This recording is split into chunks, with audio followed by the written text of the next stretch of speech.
Shalom, selamat pagi Bapak Ibu jemaat yang dikasihi Tuhan.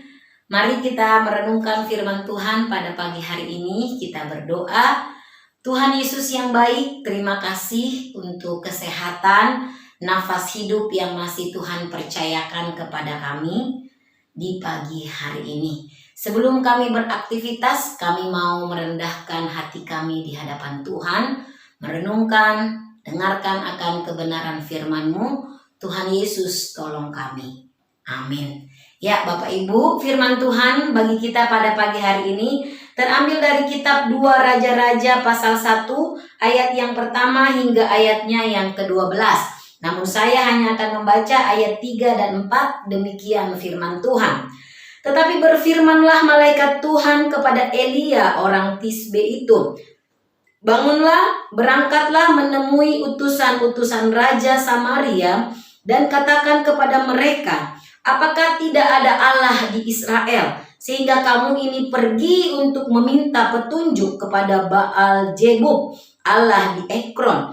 Sebab itu beginilah firman Tuhan, engkau tidak akan bangun lagi dari tempat tidur di mana engkau berbaring, sebab engkau pasti akan mati. Lalu pergilah Elia."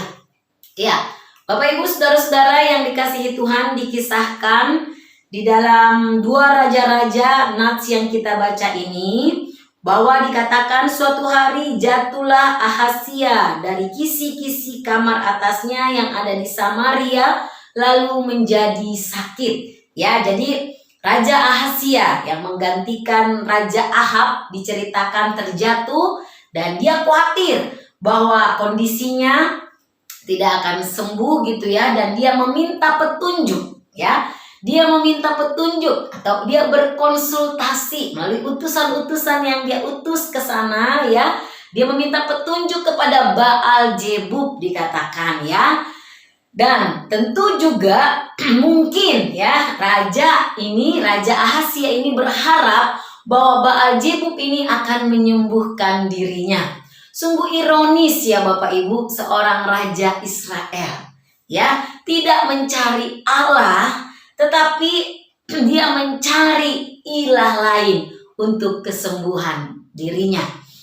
Nah, di dalam hal ini Allah mengetahui akan perbuatan Ahazia ya, sehingga Allah menegur dirinya dan memberitahukan kepadanya ya. Firman Tuhan dengan begitu tegas, dengan begitu jelas ya, datang kepadanya, disampaikan kepada raja. Dikatakan di ayat 3 dan 4 yang tadi kita baca, pesan dari Allah bahwa dikatakan, apakah tidak ada Allah di Israel sehingga kamu meminta petunjuk kepada Baal Zebub, dikatakan. Dan ayat 4, engkau tidak akan bangun lagi, engkau pasti akan mati. Suatu teguran yang begitu keras firman Tuhan disampaikan.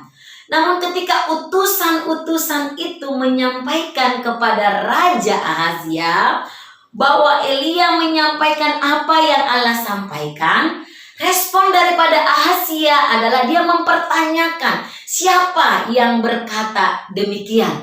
Dan ketika dia tahu bahwa itu adalah Elia hamba Allah, dia bukannya bertobat, menyadari akan kesalahannya, malah dia mengutus ya, dikatakan seorang perwira dan 50 tentara untuk pergi kepada Elia dan menyampaikan supaya Elia turun dari puncak bukit. Dan kita lihat di dalam kisah ini di ayat 10, Elia memanggil api dari langit untuk menghanguskan si perwira beserta ke-50 anak buahnya.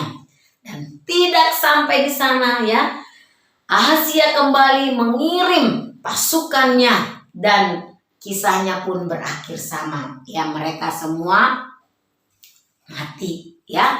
Nah, saudara-saudara, pada akhirnya di dalam kisah pembacaan ini kita melihat bahwa Elia akhirnya turun dari puncak bukit atas seizin Tuhan karena perintah Tuhan, dan ia diminta Tuhan untuk menyampaikan secara langsung Apa yang akan Tuhan firmankan kepada Ahazia, bahwa ia tidak akan sembuh, ia pasti mati. Dan tepat seperti firman Tuhan di ayat 17, maka matilah raja sesuai dengan firman Tuhan. Saudara-saudara, karena kesalahan, karena dosa, karena berpaling dari Allah Israel dan meminta petunjuk kepada ilah-ilah lain, kepada Baal, ya, dan tidak mengandalkan Allah yang satu-satunya berkuasa, akhirnya Ahazia harus membayar dosanya dengan kematiannya. Saudara-saudara yang dikasihi Tuhan, dari firman Tuhan ini kita diingatkan dan kita juga belajar. Seperti firman Tuhan dalam hukum Tuhan, jangan ada ilah lain di hadapanku. Jangan meminta petunjuk kepada ilah-ilah lain selain kepada Tuhan Allah. Jangan mengandalkan kekuatan kita, jangan mengandalkan pemikiran kita, tetapi bersandar, berserahlah, meminta petunjuklah kepada Tuhan Allah yang mengasihi kehidupan kita. Jangan pernah meragukan kuasa Tuhan, ya. Biarlah kita belajar dari kebenaran firman Tuhan ini. Andalkan Tuhan sebagai satu-satunya penolong di dalam kehidupan kita. Di dalam segala peristiwa kehidupan yang terjadi di dalam kehidupan kita, jangan berpaling dari Tuhan. Jangan pernah meragukan kuasa Tuhan.